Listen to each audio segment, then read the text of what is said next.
I'm here in the Sawtooth Mountains of Idaho, and I don't know what's more exciting, the fact that we got grouse this morning or that we have elk this afternoon. The two of those together are going to make one of the most incredible dishes for camp.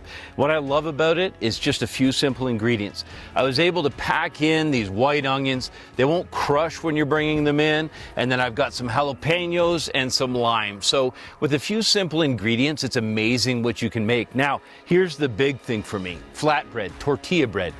This stuff is so good because it's going to help you to carb load, plus it's the perfect carrier for anything that you're going to eat. Now, the first thing I want to do is saute some of these onions and get that flavor rolling. So let's get started with that.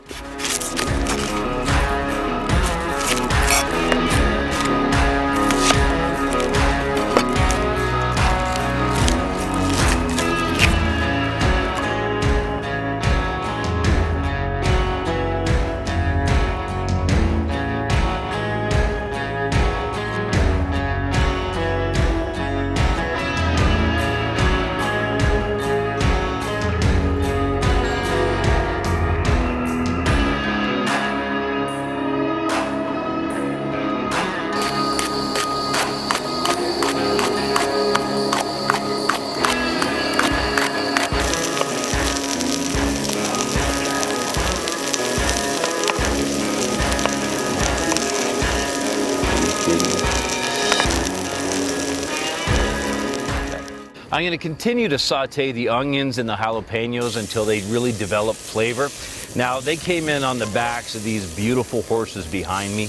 I've got the cast iron pan here. The one thing about this pan in particular is it's deep enough for you to do a soup or something that's got a little bit more body. But also, if you want to saute steaks, it has that residual capacity to hold the heat. And if you just have a small heating element like I do here, it'll transition that heat throughout the entire pan. Whereas something that is aluminum will just have hot spots. So I love the cast iron. Now, the grouse and the elk I was able to keep chilled in the creek. So we are camped here alongside a creek. We're about 20 miles back from the nearest road, but putting them in a Ziploc bag and holding them under with a rock, that is definitely in the safety zone for holding them and keeping them ready for us whenever we want to enjoy them. Now, I've got some white flour, some all-purpose flour. And what I'm going to do is I'm going to bread each piece of this meat. And I'm going to do that because it's going to give it a little bit of brown, a little bit of flavor, but more importantly, any of the juice that's left in the bottom of the pan after sauteing, it's going to thicken it up. The way it would thicken up a gravy, it's going to thicken up that sauce. So when you have this beautiful wrap, you're not going to have anything running down. That little bit of flour will really help out. So I'm going to start by slicing the elk, and I'm going to slice against the grain. It's really important to slice against the grain so that when you saute it, that it breaks up really nicely. Slice with the grain, it'll be a little bit more chewy and won't break up as nice.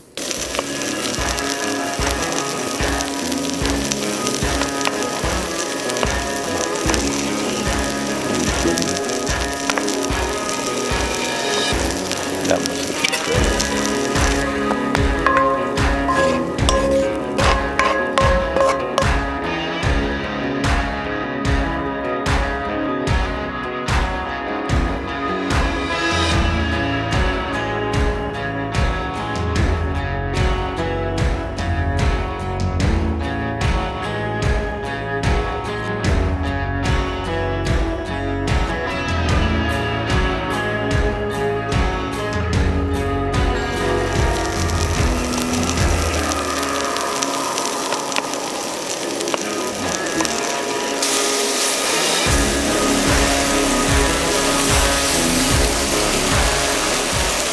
Now that the elk is in the pan, the whole area just smells like the best saute of the most premium beef. The horse agrees. I have the horse's endorsement here. The only thing I'm going to do to elevate this just a little bit is I've got a little bit of fresh thyme.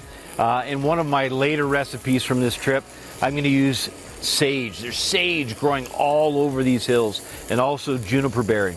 But things like fresh herbs and spices are easy to pack in. It's an easy way to get flavor.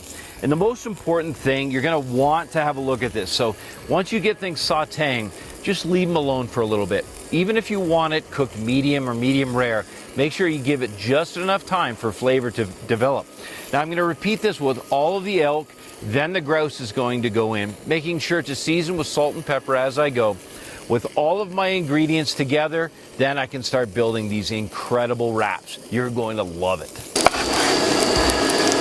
Oh, look at that.